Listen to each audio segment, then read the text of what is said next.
Segunda carta de Paulo aos Coríntios, capítulo 1, nós vamos hoje do verso 8 até o verso 11. Ouçamos a leitura. Porque não queremos, irmãos, que ignoreis a natureza da tribulação que nos sobreveio na Ásia, porquanto foi acima das nossas forças, a ponto de desesperarmos até da própria vida. Contudo, já em nós mesmos tivemos a sentença de morte, para que não confiemos em nós, e sim no Deus que ressuscita os mortos, o qual nos livrou e livrará de tão grande morte, em quem temos esperado que ainda continuará a livrar-nos, ajudando-nos também vós, com as vossas orações a nosso favor, para que por muitos sejam dadas graças a nosso respeito, pelo benefício que nos foi concedido por meio de muitos. Até aqui a leitura da palavra de Deus. Nós começamos a estudar essa carta com o objetivo de entender o seu significado e de que maneira ela fala a nossa vida hoje. E nós já descobrimos que essa, na verdade, é a terceira carta que Paulo escreveu à igreja de Corinto. Ela é chamada de segunda porque das 4 cartas que Paulo escreveu aos Coríntios, 2 foram preservadas, que foi exatamente a segunda e a quarta, mas que entraram no cânon como sendo a primeira e a segunda. Essa terceira carta foi escrita com o objetivo de agradecer o efeito da terceira carta, defender, essa é a quarta, não é? Para agradecer o efeito da terceira carta, que é uma carta severa, que ele faz menção aqui, defender o apostolado dele contra algumas pessoas que ainda estavam questionando isso na igreja e denunciar falsos apóstolos que estavam penetrando na igreja e que eram os autores desse questionamento do apostolado do apóstolo Paulo. E uma das coisas que esses falsos apóstolos argumentavam contra Paulo é que não tinha como Paulo ser um ministro de Deus ou um apóstolo de Jesus Cristo diante de todos os sofrimentos que ele passava. Por onde Paulo passava, ele apanhava, era preso, era expulso da cidade, era assediado. Então, como é que uma pessoa, rejeitado pelo seu próprio povo, como é que uma pessoa assim podia ser de Deus? Se fosse de Deus, seria protegido, seria abençoado, teria livramento o tempo todo, não sofreria tanto, Mas como é que alguém que sofria como ele podia ser apóstolo de Jesus Cristo? Então, os sofrimentos de Paulo eram parte da argumentação dos falsos mestres na cidade de Corinto contra a autenticidade do ministério de Paulo. E uma das razões que ele escreveu essa carta é para exatamente dizer que os seus sofrimentos, ao contrário, eram a prova de que ele era um verdadeiro ministro de Jesus Cristo. E o que ele faz então aqui, já no início da carta, nós vimos na última quarta-feira, é explicar então o propósito daqueles sofrimentos. Por que é que ele sofria tanto? E nós vimos então na quarta-feira passada de que Paulo diz que no meio de todas as tribulações que ele passava, Deus o consolava e com isso ele o preparava para poder consolar os outros. É por isso que ele sofria. Porque com o sofrimento e a consolação que ele recebia da parte de Deus, ele podia também consolar outras pessoas que estavam passando pelos mesmos sofrimentos que ele também passava. Isso nós vimos na quarta-feira passada. Agora nós veremos mais 4 lições que nós podemos tirar de uma experiência em particular que Paulo menciona aqui e que foi uma experiência de intenso sofrimento, tão grande que Paulo coloca aqui como um referencial do que é ou da razão pela qual ele sofre. E as 4 lições são essas, que primeiro, Deus permite sim que seus servos passem por experiências extremas e desesperadoras. Segundo, que esse Deus faz isso para que nós aprendamos a confiar nele. Terceiro, que Deus costuma nos livrar dos perigos de morte e das grandes tribulações, até um ponto. E último, que as orações, elas são um instrumento precioso de Deus para que nós possamos enfrentar essas tribulações da vida. São essas 4 lições que nós podemos tirar aqui dos versículos que nós acabamos de ler. Então vamos logo para a primeira, que está no verso 8, ou seja, que Deus às vezes permite mesmo que os seus servos passem por tribulações extremas e desesperadoras. Olha o que Paulo diz no verso 8. Não queremos, irmãos, que ignoreis a natureza da tribulação que nos sobreveio na Ásia, porquanto foi acima das nossas forças, a ponto de desesperarmos até da própria vida. A que experiência Paulo se refere?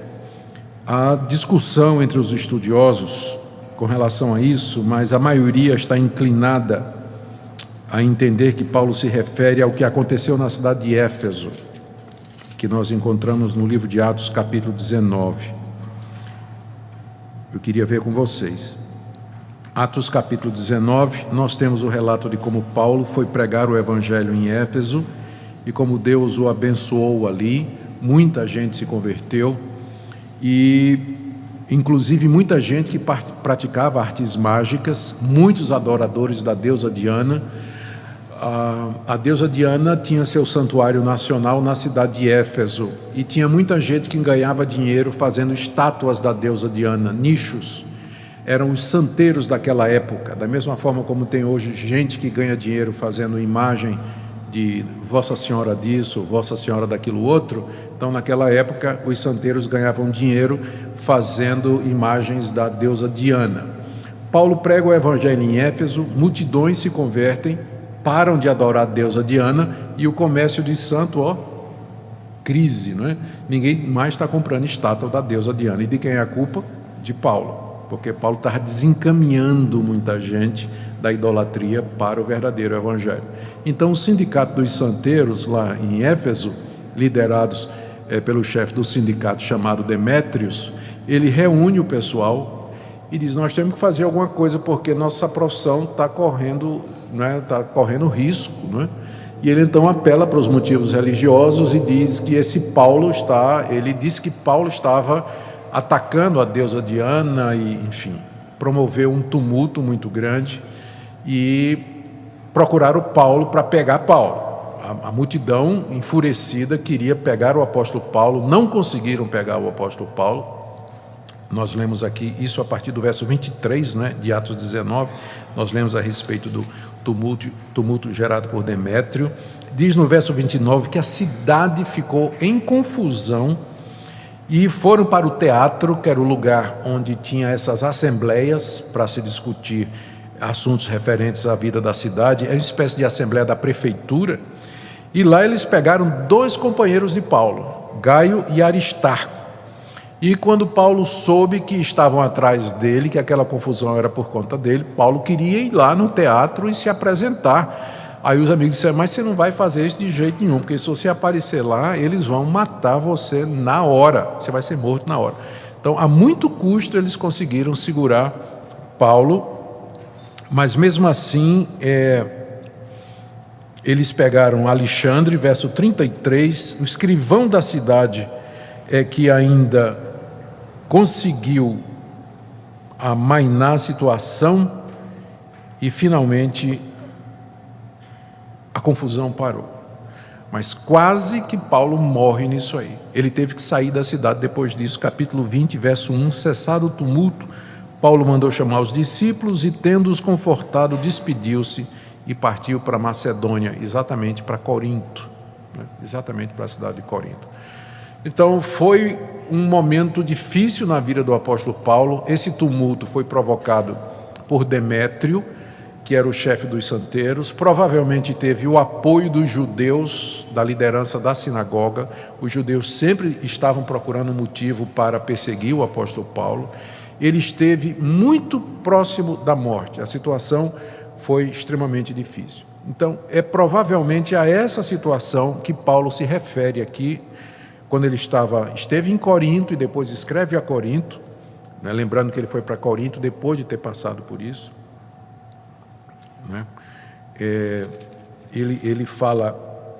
Ele diz para eles: eu não quero que vocês ignorem. Desculpa, ele tinha estado em Corinto, Isso aqui é outra viagem que ele fez. Ele tinha estado em Corinto no capítulo 18. Em Éfeso ele fez isso, depois ele volta para Macedônia, para os coríntios, e depois ele escreve essa carta dizendo eu não quero que vocês ignorem, não é? Eu quero que vocês se lembrem daquilo que eu passei lá na Ásia. A Ásia era uma das províncias romanas, da qual Éfeso era a capital. Então, por conta disso, por conta da proximidade de Corinto e da cronologia, os estudiosos acham que aqui no verso 8, Paulo está se referindo àquele tumulto que aconteceu lá, onde ele quase perde a vida. Ele se refere àquela situação de duas maneiras. Ele diz que foi, primeiro, acima de nossas forças. Ele diz nossas porque ele não estava sozinho lá. Tinha alguns companheiros que inclusive chegaram a ser presos, né, e ameaçados e assediados mesmo. Então ele diz que foi acima das forças, ou seja, foram sofrimentos e foi uma provação muito grande e muito dura sobre ele. E é o ponto que eu falei. Deus às vezes permite que os seus servos enfrentem situações em que eles consideram que é acima do que eles podem suportar, acima das suas próprias forças. Coisa muito severa, coisa muito pesada, coisa muito dura, emocionalmente, fisicamente, pressão de fora, pressão de dentro. Então, foi o que Paulo sentiu ali, que era mais do que ele podia suportar. Ele já tinha passado por muita coisa antes, mas aquela em particular parecia ter sido uma provação, assim, onde ele disse, como é a segunda coisa que ele diz, ainda no verso 8, que ele desesperou da vida, ou seja, ele achou ali ele perdeu a esperança de sobreviver àquilo ali. Foi um daqueles momentos na vida de Paulo, ou talvez um momento na vida de Paulo, que ele disse, pronto, chegou o meu fim, eu não vou escapar com vida disso aqui, chegou a minha hora, né? Esse é o momento em que Deus vai me levar, eu vou morrer aqui na mão dessa multidão, que vai me levar daqui do teatro, vai me levar para o meio da rua, e vai me apedrejar, ou então vai me entregar às autoridades, eu vou morrer decapitado, enfim, chegou a minha hora. Paulo chegou a esse ponto de dizer, é hoje, de hoje eu não passo, chegou o momento. Então, esse é o ponto, que Deus às vezes permite situações extremamente radicais na vida da gente, extremamente perigosas, difíceis, situações de grande angústia e sofrimento, a ponto da gente dizer assim, eu não vou sobreviver a isso, chegou o meu fim, é a minha hora. O crente não está livre de passar por isso. Você e eu, pode ser uma situação de doença, pode ser uma situação de acidente, pode ser uma situação de assalto. Eu já tive ladrão entrando na minha casa, botou arma na minha cabeça e eu disse isso aqui, chegou o meu fim. E a minha esposa estava comigo também. E tantas outras situações que nós podemos enumerar, eu tenho certeza que alguns de vocês podem dizer isso aqui. Por que Paulo queria que os coríntios lembrassem disso? Né? Porque ele começa o versículo dizendo, eu não quero que vocês ignorem o tipo de tribulação que eu passei lá em Éfeso, em que foi acima das minhas forças humanas para suportar, e eu pensei que eu não tinha mais saída. Por que Paulo queria que os coríntios lembrassem disso? Talvez, primeiro, porque os falsos mestres, né, aqueles que estavam atacando Paulo, estavam dizendo que Paulo tinha sido covarde em fugir da cidade de Éfeso. E Paulo diz, não, eu não fui covarde. Veja a natureza da tribulação, veja a que ponto chegou.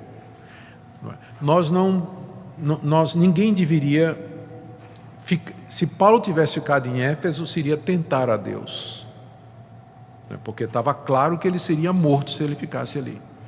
Então, o crente, ele não é chamado para ser mártir. A gente só deve enfrentar um martírio se o martírio nos é imposto. Então, se vierem para nós e ameaçarem nossa vida, como acontece com os cristãos nesses países perseguidos, então Deus nos dará a graça de, na hora, nós enfrentarmos o sofrimento e morrer por Cristo, se essa for a vontade dele. Mas não há nada na Bíblia que diga que eu deva procurar um martírio. Então, se eu puder fugir, se eu puder escapar, eu devo aproveitar a oportunidade de escapar. E foi exatamente isso que Paulo fez.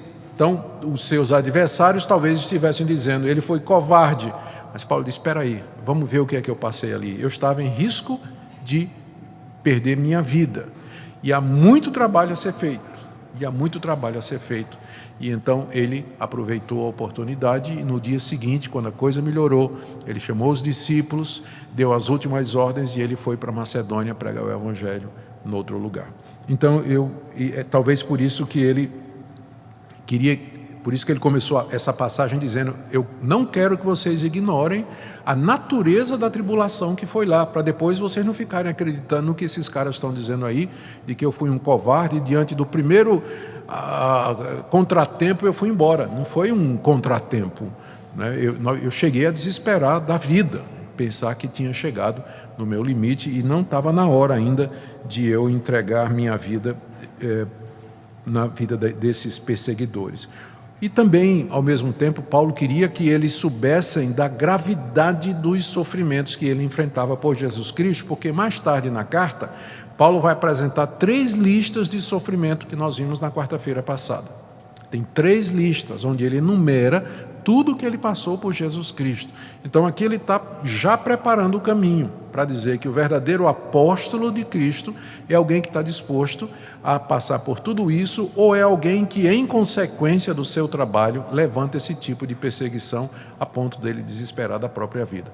Então, essa experiência ela é importante para o restante da carta e para o argumento do apóstolo Paulo. Ele não quer que os coríntios ignorem a natureza dos sofrimentos que ele passou. Esses sofrimentos de Paulo, eles são similares a muitos servos de Deus do Antigo Testamento e que são descritos como heróis da fé lá em Hebreus capítulo 11. Eu quero ler a partir do verso 35. Hebreus 11, de 35 e diante. O autor da carta aos Hebreus está se referindo a homens e mulheres do Antigo Testamento que eram pessoas de fé e que nem por isso deixaram de sofrer. Olha o que ele diz, Hebreus 11, a partir do verso 35. Mulheres receberam pela ressurreição os seus mortos. Alguns, está falando dos homens e mulheres de fé, alguns foram torturados, não aceitando o seu resgate para obterem superior ressurreição. Outros, por sua vez, passaram pela prova de escárnios e açoites, sim, até de algemas e prisões. Foram apedrejados, provados, cerrados pelo meio, mortos a fio de espada. Assim, cerrados pelo meio é uma referência ao profeta Isaías. Lá no livro de Isaías, e nem no livro de Isaías, nem nos livros históricos, há menção da morte de Isaías. Mas há livros que foram escritos no período intertestamentário, eu não tenho certeza qual deles agora, em que há uma menção de que Isaías morreu cerrado ao meio. Então a referência aqui é provavelmente a Isaías. Mortos ao fio da espada, andaram peregrinos, vestidos de pele de ovelhas e de cabras, referência ao profeta Elias, não é? Necessitados, afligidos, maltratados, homens dos quais o mundo não era digno, errantes pelos desertos, pelos montes, pelas covas, pelos antros da terra. Está aqui como o autor da carta aos Hebreus se refere aos homens de fé do Antigo Testamento. O fato de que eles eram tementes a Deus, confiantes em Deus e que se tornaram exemplos para nós, não os livrou de passar por todo esse tipo de situação no limite mesmo. Em alguns casos, eles enfrentaram morte, não é? Como o caso de Isaías, e cerrado ao meio, e outros que morreram ao fio da espada. Então, esse é o meu primeiro ponto dessa passagem. O que é que a gente aprende aqui sobre tribulação? Que às vezes Deus permite que nós soframos até o limite da morte, até bem próximo. Até, assim, Ele vai esticando você até... É como se Ele dissesse assim, vamos ver até onde você aguenta, não é? Nós somos provados e testados até os nossos limites e até além, né, se podemos dizer assim, a ponto de a gente dizer, acabou, eu não aguento mais, cheguei no fim e assim por diante. Mas, segundo ponto aqui, que está no verso 9, 2 Coríntios 1:9, é que o alvo de Deus sempre é que nós aprendamos a confiar nele. A confiança que a gente tem em nós mesmos, nas nossas habilidades e capacidades, e a confiança que a gente tem nos outros é tão grande que às vezes é muito difícil a gente confiar em Deus somente. A gente confia em Deus e em nós. A gente confia em Deus e no talão de cheque. A gente confia em Deus e no nosso amigo lá na polícia que pode dar um jeitinho. A gente confia em Deus e uma pessoa importante, influente, que pode quebrar o nosso galho. Então, para a gente aprender a confiar só em Deus, Deus permite então certas situações onde todo o auxílio humano, toda a ajuda humana é inútil, como foi o caso de Paulo lá em Éfeso. Paulo estava à mercê realmente dos seus inimigos e não tinha como ele sair daquela situação. Não tinha como sair daquela situação. Então, olha o que é que ele diz no verso 9. Contudo, o contudo aqui é o contraponto do que ele diz no verso 8, de que desesperou da vida. Contudo, já em nós mesmos tivemos a sentença de morte, para que não confiemos em nós, e sim no Deus que ressuscita os mortos. Ele diz que naquele momento, ele enfrentou aquele momento consciente de que ele tinha uma sentença de morte sobre ele. O que é que ele quer dizer com isso? Pode simplesmente se referir ao fato de que ele se sentiu como uma pessoa condenada à morte, caminhando pelo corredor da morte para ser eletrocutado ou morto de alguma forma. Ou o mais provável é que isso que ele diz aqui, que ele já tinha nele a sentença de morte, representava a consciência que Paulo tinha de que desde aquele dia em que ele creu em Jesus Cristo no caminho de Damasco e recebeu o chamado de Deus para ser apóstolo, ali era como se Deus tivesse sentenciado Paulo à morte. Ele passou a ser um condenado à morte a partir do dia que ele recebeu Jesus como seu Salvador. Mas não é isso mesmo que Jesus Cristo disse aos seus seguidores? O que foi que ele falou? Se alguém quer vir após mim, negue-se a si mesmo. Quem quiser ganhar a sua vida, vai perdê-la. Mas aquele que perder a sua vida por amor de mim, esse vai ganhá-la. Então, na hora que você se torna discípulo de Jesus Cristo, tem uma sentença de morte sobre você. Significa, o que é uma pessoa sentenciada à morte? A gente aqui, às vezes, essa figura não é muito clara para nós, porque no Brasil não tem pena de morte. Mas no Antigo Oriente havia pena de morte. E as autoridades exerciam essa pena com muita frequência. Dependendo do tipo do crime, as pessoas eram apenadas com a morte. Elas ficavam presas durante um tempo e depois elas eram levadas para morrer. Havia várias formas de execução. Havia aquelas formas mais humanas, tipo assim, cortar a cabeça, né? E havia aquelas que eram mais desumanas, como, por exemplo, ser lançado às feras, lá num coliseu, não é? num teatro, num anfiteatro, numa arena, ou então ser lançado lá nessa arena para ser morto pelos gladiadores.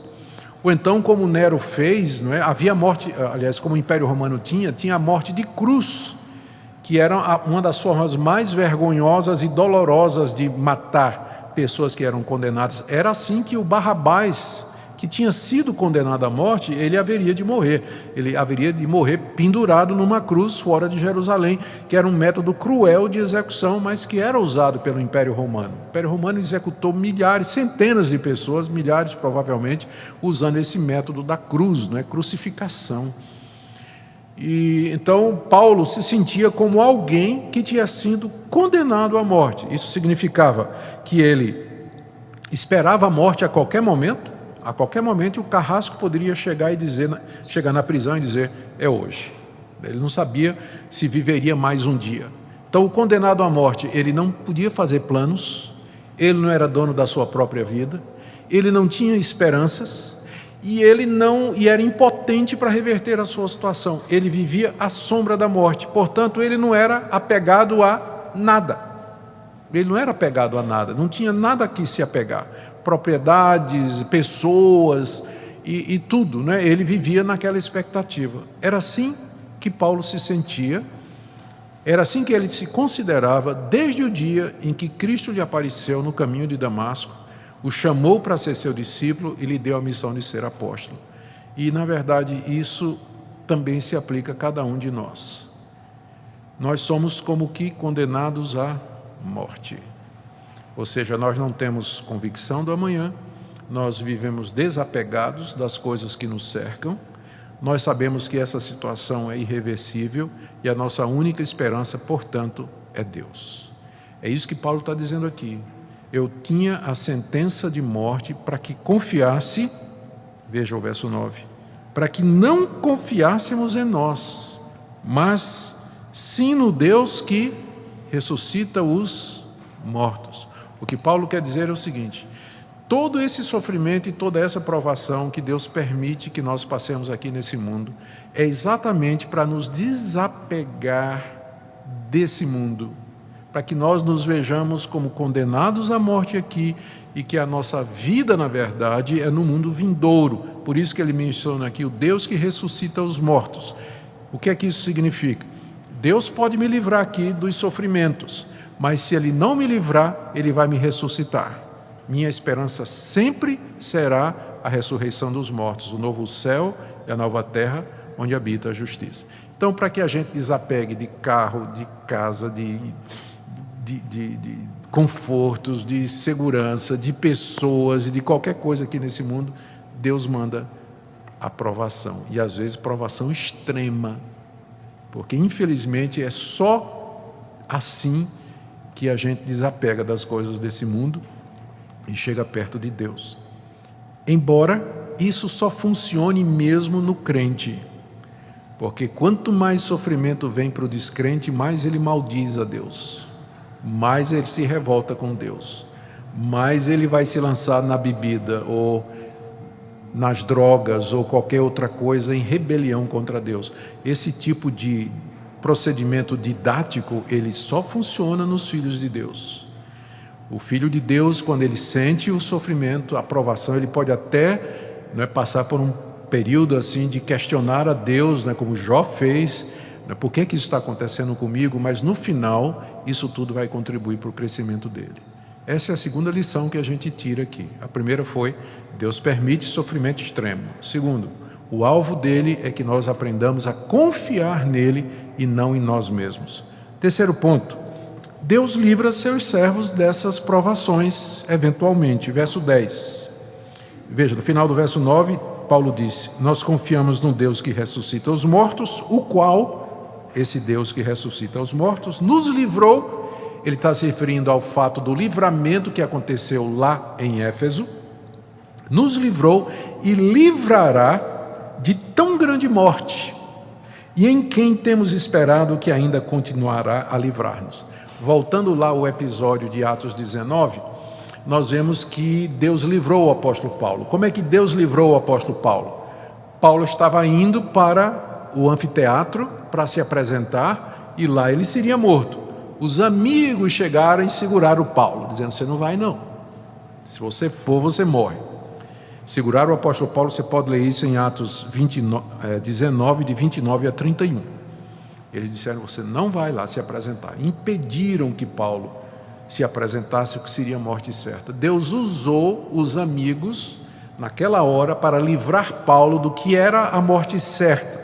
Então é a isso que ele se refere aqui. Deus me livrou quando eu já tinha perdido toda esperança, Eu sabia que já estava na hora mesmo, estava pronto para morrer, mas Deus, usando os meus amigos, me livrou. E eu creio que Ele continuará a me livrar.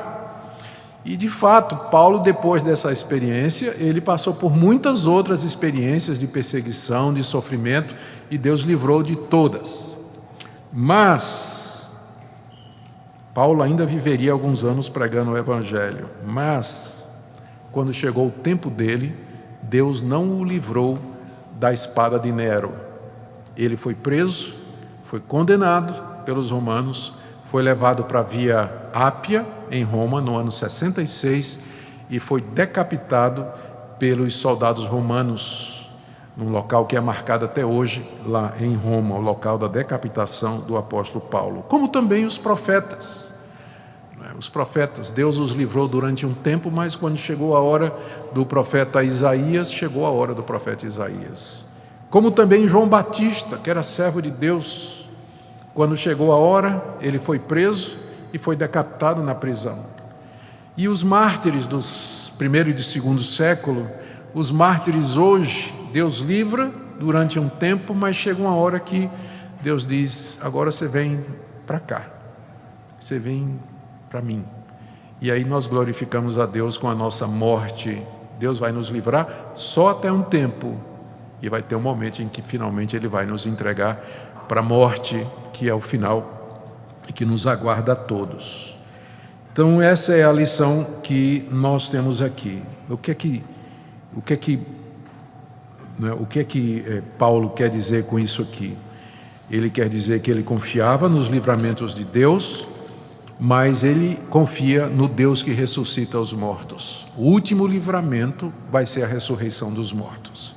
E aí nós não precisaremos mais ser livres de nada, porque entraremos no novo céu e na nova terra, onde habita a justiça. Último ponto dessa passagem é o papel das orações dos irmãos no meio disso tudo. Olha o que Paulo diz no verso 11. Ele diz no final do verso 12 que tinha esperança que Deus ainda continuaria a livrá-lo, ajudando-nos também vós com as vossas orações a nosso favor, para que por muitos sejam dadas graças a nosso respeito pelo benefício que nos foi concedido por meio de muitos. Ou seja, você vê que aqui Paulo vê os livramentos que ele espera de Deus com as orações feitas pelos irmãos. Ele escreve de tal maneira aqui na língua grega, que são as duas coisas ao mesmo tempo. Ele diz: Deus vai continuar a nos livrar enquanto vocês oram por nós. Então ele estabelece uma relação de causa e efeito. As orações dos irmãos provocariam o livramento de Deus.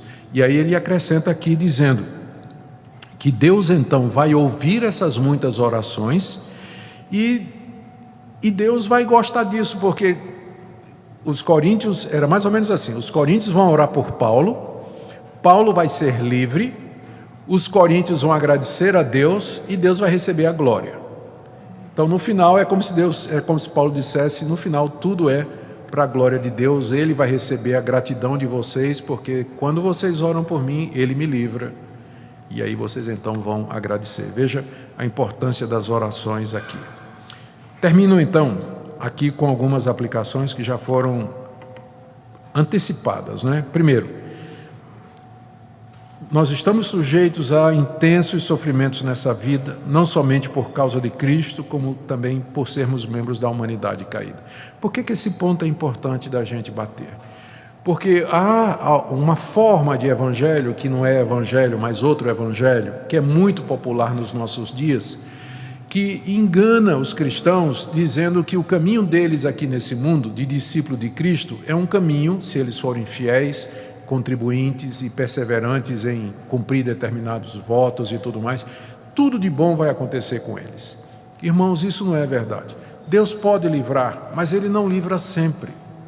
Ele às vezes permite que a gente perca o que tem, que a gente passe por dificuldades, porque qual é a preocupação de Deus? É que nós aprendamos a confiar nele, porque aquilo que Ele tem de nos dar de mais precioso ainda é futuro, é a ressurreição dos mortos, é aquilo que ainda se aproxima. Por isso que aqui nesse mundo a nossa maior luta é aprender a andar pela fé, confiando em Deus, no Deus que a gente não vê, um Deus que a gente não ouve, um Deus que a gente nem sempre sente, mas que a gente tem que aprender a viver confiado nele, porque as coisas que são sensíveis, materiais e que estão ao nosso redor estão debaixo desse mundo que está condenado, debaixo dessa sentença de morte, como nós também. Os sofrimentos vêm por conta disso. Então, quando ele bater na sua porta, lembre disso. Lembre do propósito de Deus, lembre do objetivo dele, que é chamar você para ele, trazer você mais para perto dele, e faça isso humildemente. A outra coisa que eu queria destacar aqui é o papel das nossas orações. Veja a importância que Paulo dá aqui no final dessa passagem às orações dos irmãos, que os irmãos orassem por ele, intercedessem por ele, porque no fim isso ia redundar em livramento e ações de graças para Deus. Nós precisamos das orações dos irmãos e devemos orar por aqueles que estão sofrendo, porque Deus atende, Deus ouve, Ele escuta o clamor do aflito e nós não devemos duvidar disso. Amém? Vamos orar. Ó Senhor, consola-nos no meio das nossas tribulações e sofrimentos. Eu quero orar por aquelas pessoas que estão aqui nessa noite e que têm passado por grandes problemas, crises emocionais, crises espirituais, psicológicas, pressão no trabalho, pressão na família, pressão em casa, Senhor. Enfim, são tantas coisas que nos afligem aqui nesse mundo. Nos ajuda a entender a finalidade delas, ó Deus, que Tu estás no controle, que Tu usas estas coisas para nos ensinar a confiar em Ti e aguardar a libertação final na ressurreição dos mortos.